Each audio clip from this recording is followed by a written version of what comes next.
Aquí hay una primera pregunta, y esto es en el contexto de lo que se enseñó acerca de Cristo,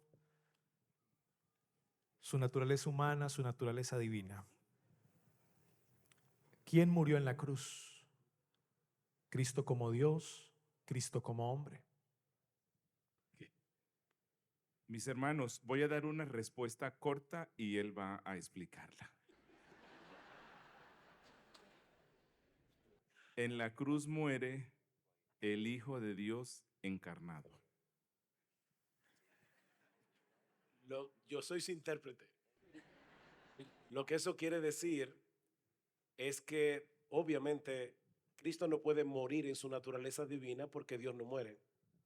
Es en su naturaleza humana, pero Cristo era una persona con dos naturalezas y por lo tanto lo que se predica de una, se predica de la persona. Por ejemplo, en Hechos capítulo 20, versículo 28, hay un texto interesante porque dice, Pablo reúne a los ancianos que están en Éfeso y les dice, por tanto, mirad por vosotros y por todo el rebaño en que el Espíritu Santo os ha puesto por obispos o por supervisores para apacentar o pastorear la iglesia del Señor. Algunos manuscritos dicen la iglesia de Dios, la cual él ganó por su propia sangre. Y ahí uno dice, espérate, pero es que Dios no tiene sangre. Pero como Cristo era hombre y era Dios, lo que se predica de una persona que derramó su sangre, se predica de toda la persona que era verdadero hombre y verdadero Dios. Entonces, ¿quién murió en la cruz? El Hijo de Dios, hecho hombre. Y murió en su naturaleza humana, pero era el Hijo de Dios, hecho hombre. Ok.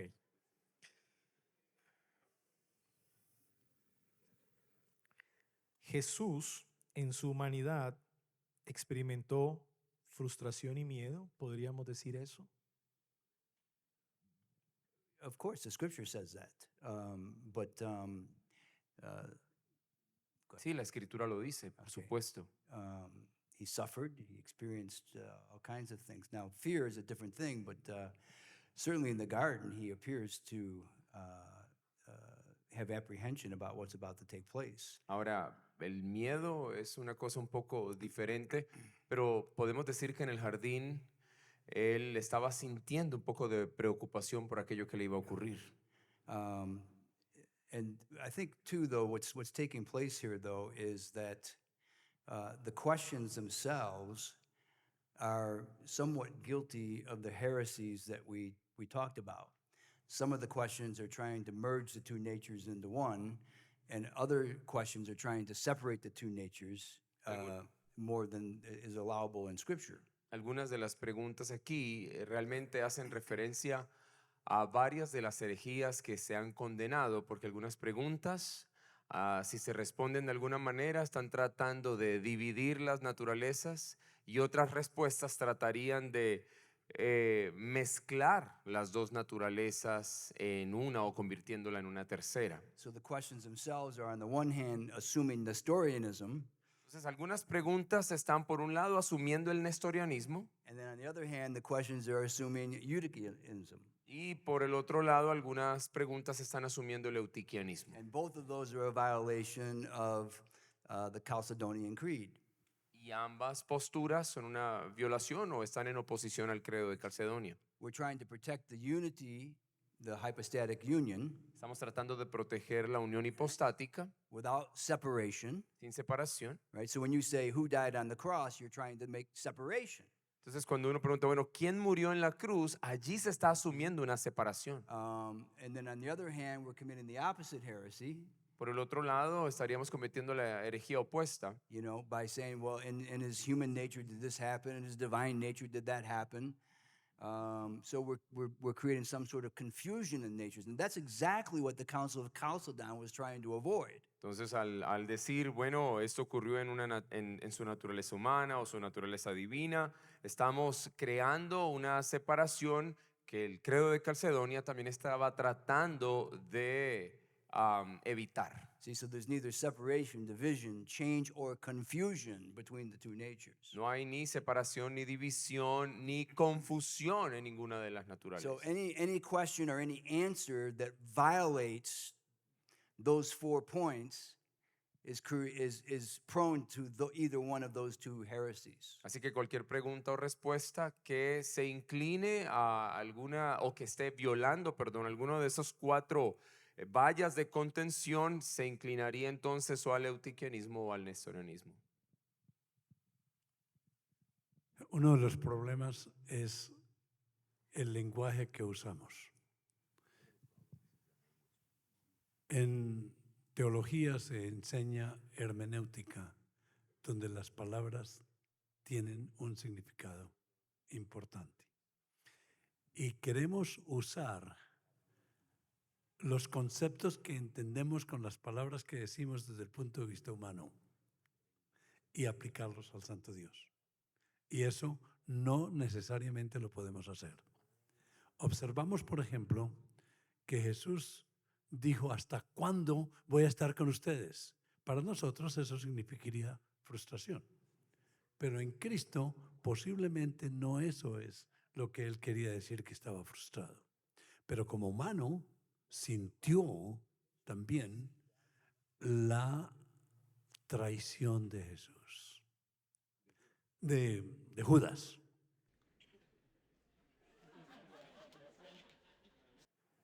Sintió el dolor, el humano y tremendo, diciendo, Padre, si es posible salvar a la humanidad de cualquier otra manera, no me mates. Papá, si es posible, pasa de mí este cáliz.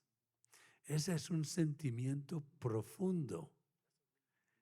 La ira de Dios no es la misma expresión de la ira de Dios como nosotros la entendemos como humanos. Así de que, en efecto, estoy de acuerdo con el doctor Fitzgerald, que realmente tenemos que tener cuidado cuando hacemos las preguntas que estamos presuponiendo.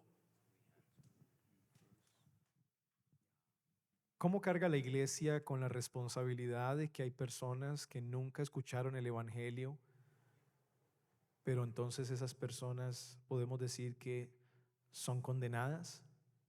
Si nunca escucharon el evangelio, entonces ¿cómo pudieron rechazar lo que nunca han escuchado?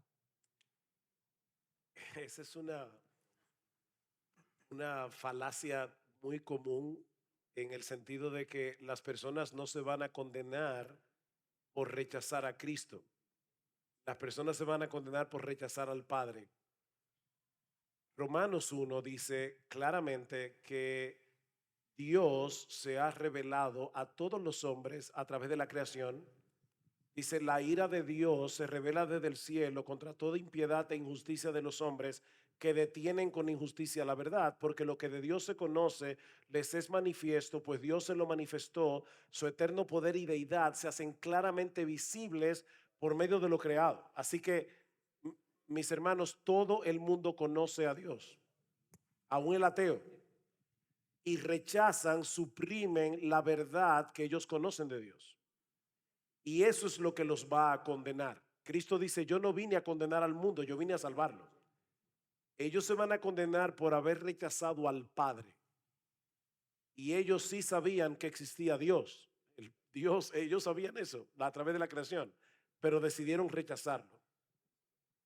Si una persona se fuera a salvar porque nunca ha escuchado el evangelio, lo peor que nosotros podemos hacer es enviar misioneros al mundo.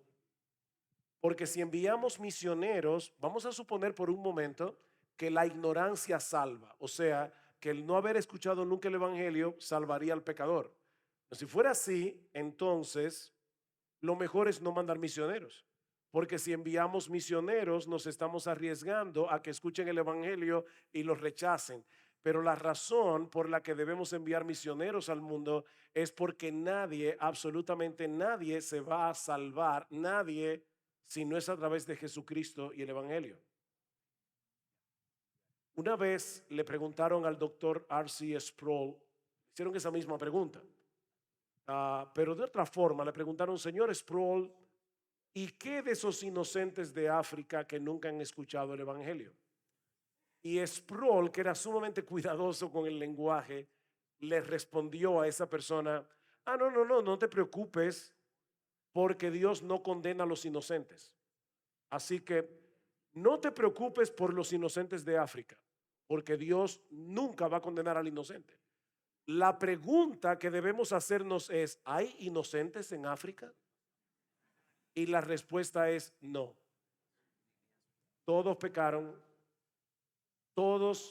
pecaron contra la revelación divina en la creación. Los cielos cuentan la gloria de Dios, el firmamento anuncia la obra de sus manos, y todos pecaron con la conciencia que Dios puso en el corazón de cada hombre. Romanos capítulo 2, versículo 14. Los que sin ley han pecado, sin ley también perecerán, no se salvarán. Así que el único que salva es Cristo, y sin Cristo no hay salvación. Pudiera añadir algo más, y es que definitivamente se salvan aquellos que han sido elegidos antes de la fundación del mundo, a lo largo de toda la historia. Así que el Señor mismo fija el fin, pero los medios para alcanzar ese fin. El elegido será salvo por el medio que el Señor ha establecido para eso. Así que es una preocupación muy humana el tratar de solucionar o responder esa pregunta. Es muy humano. Dios todo lo tiene bajo control. Ningún elegido se va a perder, independientemente esté en la parte del mundo donde esté. Y el Señor ha fijado el medio para que ese elegido llegue a sus pies. O sea que lo que puede llegar a ser una preocupación para nosotros humana, para Dios no tiene ningún problema. Eso en Dios no es ningún problema. ¿Puedo añadir algo, Alejandro? Adelante, pastor. Eso que acaba de decir Alejandro es sumamente importante. Dios va a salvar a los suyos, pero lo va a salvar a través del Evangelio. Pablo dice en 2 Timoteo capítulo 2, versículo 10, yo todo lo soporto por amor a los escogidos, para que ellos también obtengan la salvación que es por la fe en Cristo Jesús con gloria eterna. Alguien puede decirle, pero Pablo, si son escogidos, no te afanes tanto. Sin embargo, Pablo dice, no, yo tengo que llevarles el Evangelio, porque de otra manera no se salvarán. Así que yo todo lo soporto por amor a los escogidos. Yo tengo que llevarle el Evangelio. Y fue ese pensamiento lo que impulsó el nacimiento de las misiones modernas, cuando William Carey dijo, alguien tiene que ir a esos lugares con el Evangelio de Cristo, porque si no es a través del Evangelio nadie se salvará.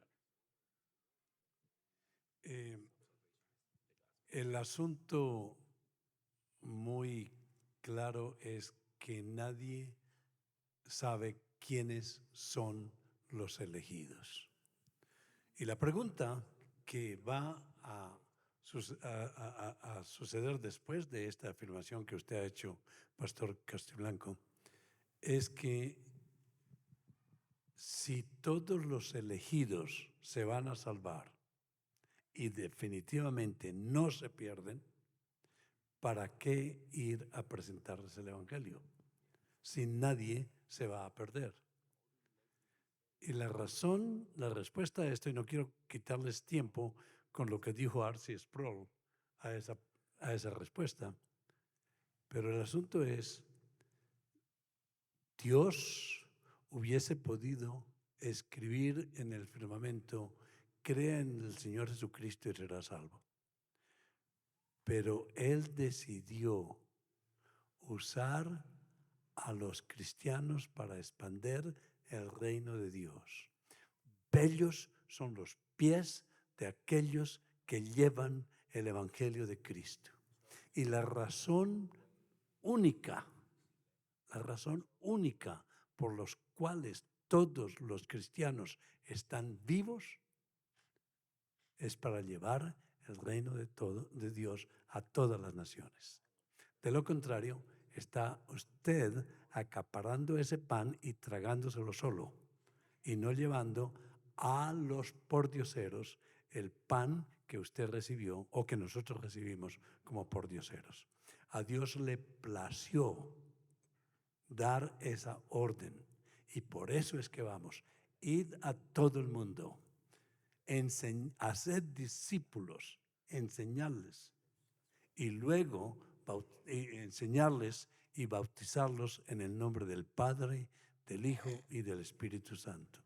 Ese no es que si por favor lo quiere hacer, es un mandato. Se habla de un solo mediador o de un solo intercesor. ¿Acaso el Espíritu Santo no es intercesor? Es una pregunta que pareciera aclarar algo que se dijo quizá. Entonces esa es la pregunta. ¿Hay un solo intercesor o hay un solo mediador? ¿Es lo mismo? Mientras que el jefe aquí se prepara para dar esa respuesta. Ese es un problema muy difícil. Acuérdese que hemos tenido 3 convenciones últimamente. La primera convención fue el Espíritu Santo. La segunda convención es Dios es, o sea, refiriéndose al Padre. Esta tercera convención, ¿quién es Jesús? Uno de las quejas que tienen contra los cristianos es que ellos creen que decimos que Jesús es el único y suficiente medio de salvación y que ya eso es todo. Que es Jesús, y muchos de los que nos critican y que criticaban a Pablo creían que estábamos negando la labor del Padre y del Espíritu Santo en el plan de salvación. El asunto es, y le estoy preparando el terreno al doctor Sugel, porque quiero que nos explique por qué por qué decimos que Jesús es el único medio de salvación sin negar la labor del Padre y del Espíritu Santo.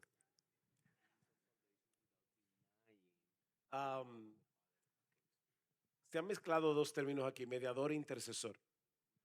El Espíritu Santo no es nuestro mediador. El mediador es solo Jesús. Porque lo dice 1 Timoteo capítulo 2, versículo 5. Hay un solo Dios, un solo mediador entre Dios y los hombres, Jesucristo hombre. Fue solo Jesús el que murió en la cruz, no fue el Espíritu Santo, no fue el Padre. Fue el Hijo el que murió. Y es el Hijo el que nos lleva al Padre. Sin embargo, cuando hablamos de intercesión, ya estamos hablando de otra cosa.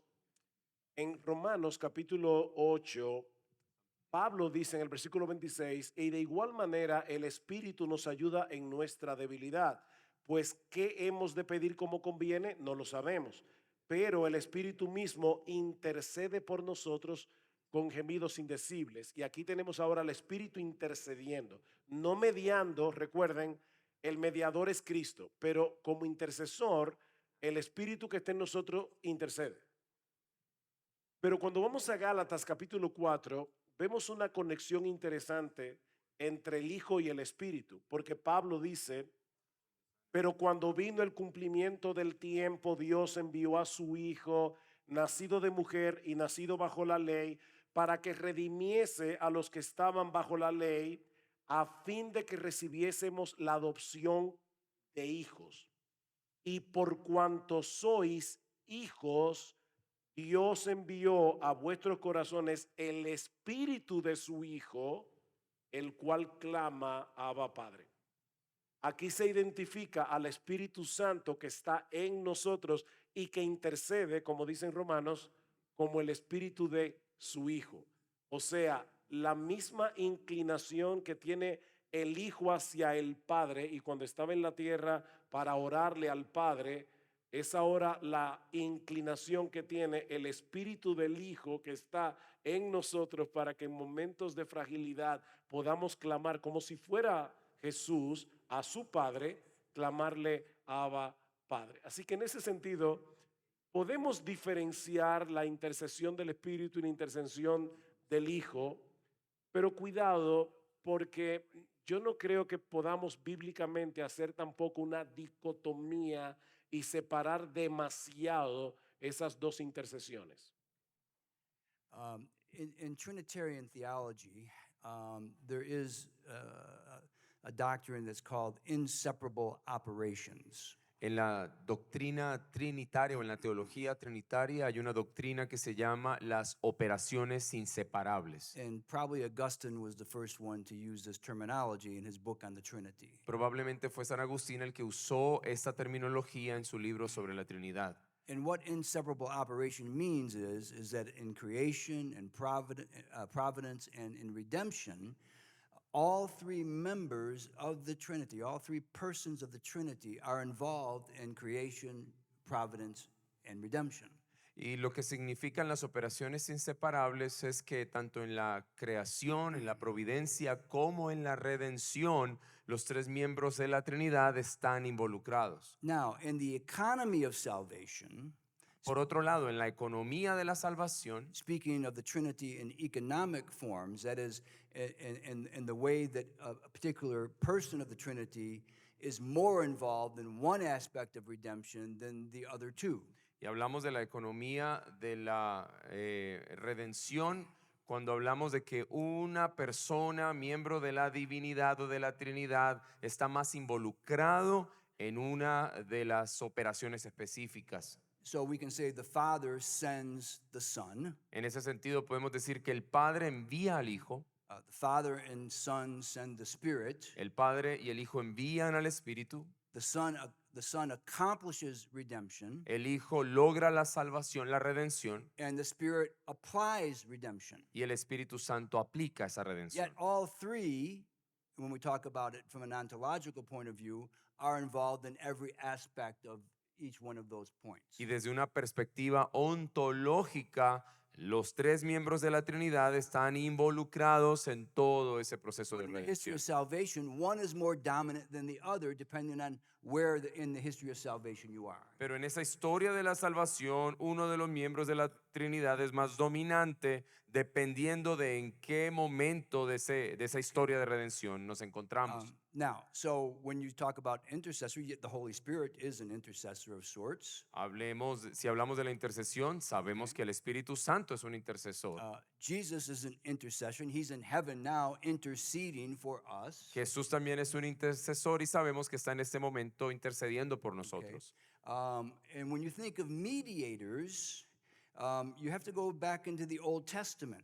Pero si hablamos de mediador o de mediadores, tenemos que remontarnos al Antiguo There Testamento. were three kinds of mediators in the Old Testament. En el Antiguo Testamento vemos tres clases de There mediadores: were prophets, priests, and kings. profetas, sacerdotes y reyes. Each one of those offices were anointed offices. Cada uno de esos oficios fueron oficios ungidos. As anointed offices, that means they were a type of messianic offices.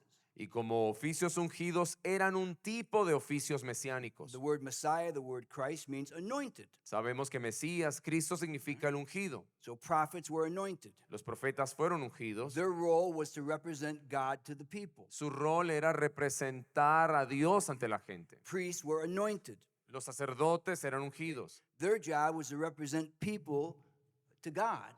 Y el rol del sacerdote era representar a la gente ante Dios. Kings were anointed. Los reyes eran ungidos. Their job was to protect and defend and to gather the people together. Su trabajo era proteger, defender y unir al pueblo. Now, the difference between the Old Testament and the New Testament is, Pero la diferencia entre el Antiguo y el Nuevo Testamento es la siguiente. in the Old Testament, those three roles were generally accomplished by three individual people.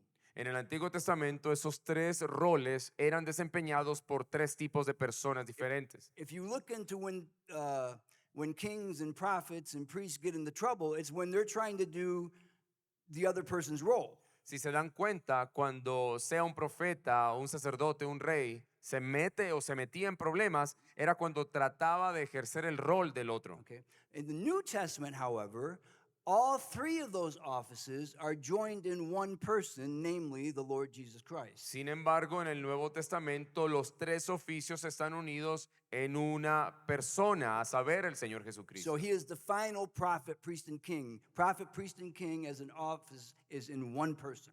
Él es el profeta, sacerdote y rey último, definitivo, los tres oficios en una The persona. Old Testament, they're in three persons. Pero en el Antiguo Testamento eran tres personas In the New diferentes. Testament, one person. Y en el Nuevo, una persona. Jesus is the final prophet, priest, and king. Jesús es el profeta, sacerdote y rey final. Therefore, all of the mediatorial offices are in one person. Por lo tanto, todos los oficios mediatorios se reúnen en una And persona. that's why we can say there is one mediator between man and God, the Lord Jesus Christ. Y esa es la explicación de por qué hay un solo mediador entre Dios y los hombres, Jesucristo hombre.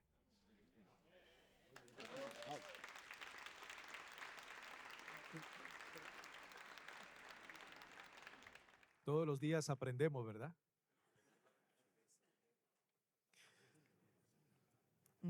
Aquí hay una pregunta.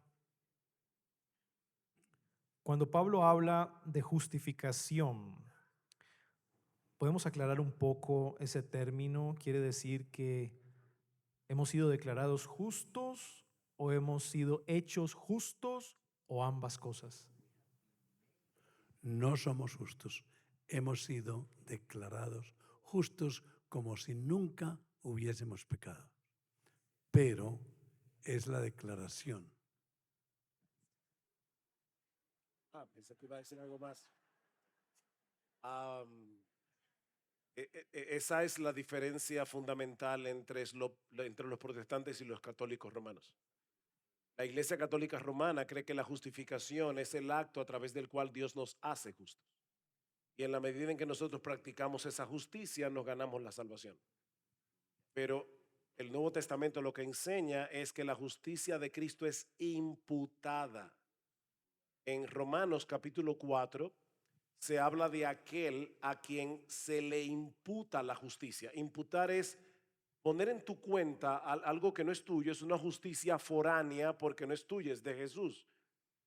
Hermanos, la salvación es por obras y la respuesta es sí, es por obras, pero no por la tuya, sino por la de Él. Él hace la obra, Él es el que tiene la justicia perfecta. Cuando tú crees, esa justicia perfecta de Cristo es puesto en tu cuenta por medio de la fe. Ahora bien, al que Dios justifica también lo santifica.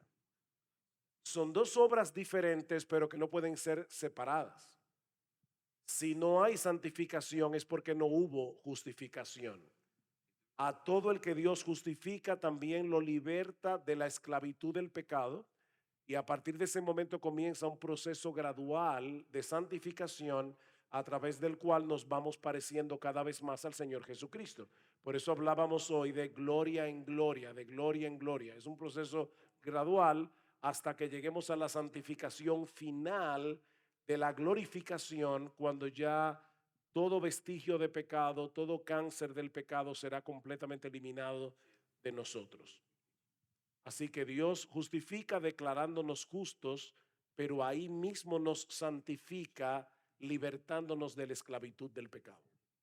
Ese es un principio que se llama a la vez justos y declarados justos y pecadores.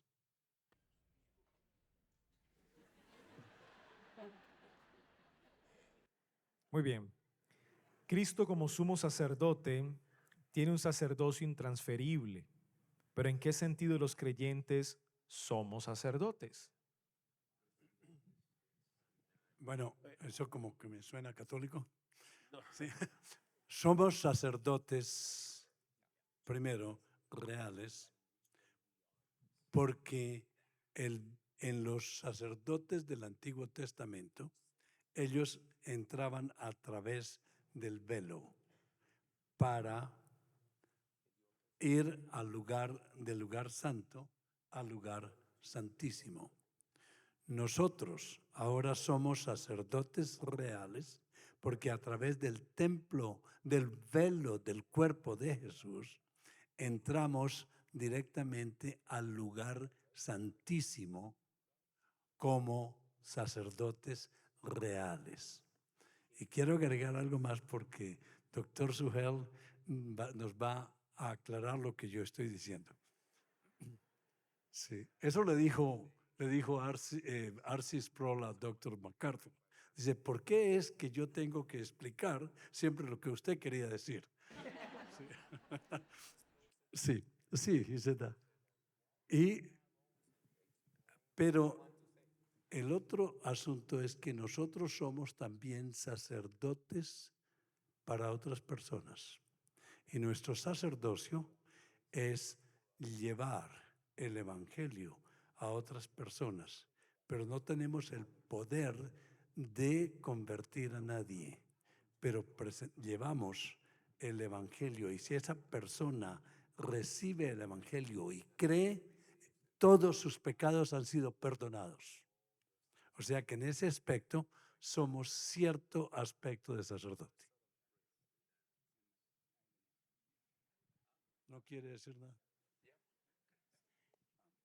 Yeah, so remember we're talking about the offices of Christ, prophet, priest, and king. Estuvimos hablando de los oficios, profeta, sacerdote y rey, los oficios de Cristo. And he's the final prophet, priest, and king in that sense. Y Él es el profeta, sacerdote y rey definitivo.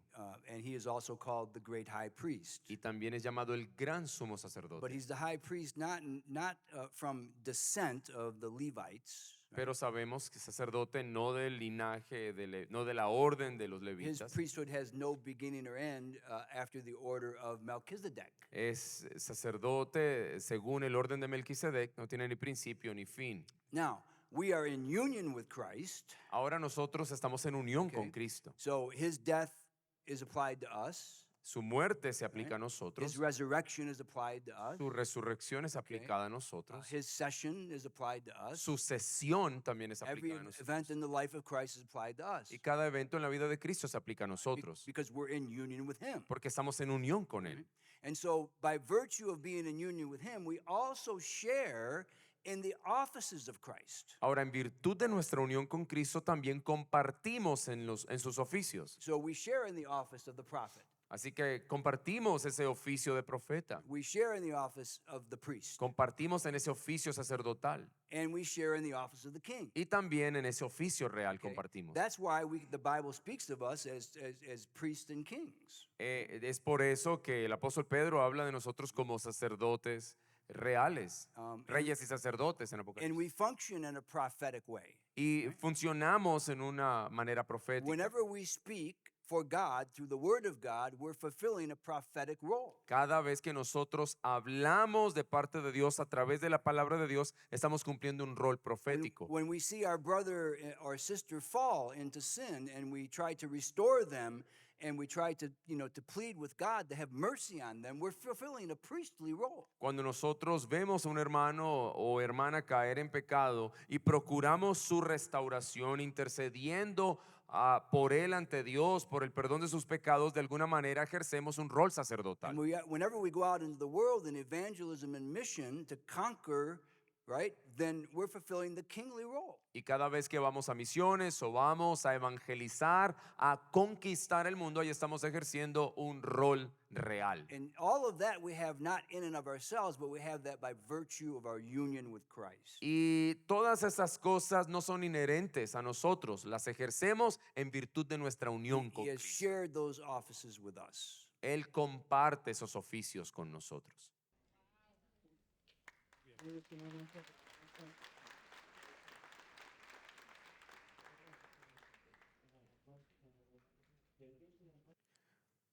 ¿Cómo entender que Dios odia al pecador a la luz de Juan 3:16?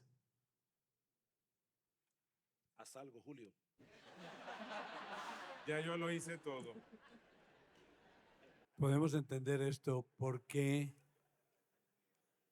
para su sorpresa, no hay ni un solo pecado en el infierno. No hay ni un solo pecado en el infierno. Solamente hay pecadores odiados por Dios porque han rechazado a su Hijo. Si Dios ama al pecador arrepentido. Dios ama al pecador y envió a su Hijo para que todo aquel que en Él cree tenga vida eterna. Sí. Dios ama al pecador porque, como dice Romanos 8, versículo 2 en adelante, porque lo que no pudimos hacer por nuestra carne pecaminosa, Dios lo hizo enviando a su Hijo en semejanza de carne pecaminosa, no en carne pecaminosa, para hacer lo que nosotros no pudimos hacer, que es obedecerle. Dios ama al pecador, pero al final de cuentas, solamente el pecador que cree en Cristo como único y suficiente medio de salvación, Dios lo ama. Y al pecador que rechaza a Cristo como único y suficiente medio de salvación y muere en esa condición, Dios lo odia eternamente. No deja de ser interesante que en el mismo pasaje de Juan 3, donde aparece esa famosa declaración, porque de tal manera amó Dios al mundo, ese capítulo concluye diciendo, el que cree en el Hijo tiene vida eterna, pero el que rehúsa creer en el Hijo no verá la vida, sino que la ira de Dios está sobre él. Así que en el mismo capítulo tenemos el amor de Dios y la ira de Dios. Dios envió a su Hijo al mundo porque a pesar de que nosotros lo que le provocamos a Dios es rechazo, porque somos pecadores y Él es santo, Dios decide amarnos. Ahora, el que rehúsa aceptar a ese Hijo que Él envió para reconciliarnos con Él, la ira que de verdad nosotros merecemos permanece sobre esa persona eternamente y para siempre. Así que no podemos tomar Juan 3:16 y dejar fuera Juan 3:36, porque los dos textos están en el mismo capítulo de la Biblia y obviamente no podemos dejar fuera el amor y la ira de Dios porque eso está en toda la Escritura. Hay personas en la calle que dicen, pero ¿cómo puede ser que un Dios de amor sea al mismo tiempo un Dios de ira que condene al pecador? Si alguna vez te hacen esa pregunta, la respuesta es esta. Precisamente porque Dios es amor, es un Dios de ira. Alguien que no siente ira tampoco siente amor. Es como que yo diga, yo amo a los niños, pero yo no me airo cuando sé de pederastas que abusan sexualmente de niños. No, si tú no te indignas y te airas cuando un pederasta daña a un niño abusando sexualmente de él, tú no amas a los niños. Es imposible amar donde no hay ira. Y como nuestro Dios es perfecto, Él es un Dios de amor y Él es un Dios de ira. Las dos cosas a la vez. Muy bien. Muchas gracias a cada uno de ustedes por la participación en este tiempo de preguntas y respuestas.